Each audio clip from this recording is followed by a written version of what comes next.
নমস্কার বন্ধুরা, আমি প্রিয়াঙ্কা চলে এসেছি আবার একটা নতুন ভিডিও নিয়ে। আজকে আমি তোমাদের সাথে শেয়ার করব মাছের টক। এই গরমে এই মাছের টকটা খেতে খুব ভালো লাগে। তো চলো কী কী লাগছে দেখে নিই।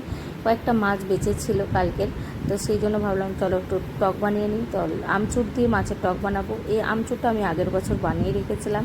একটু জল দিয়ে আমচুরগুলোকে ভিজতে দেবো বাটির মধ্যে। লবণ দেবো না, কারণ আমচুরে অলরেডি আমার লবণ দেওয়া আছে।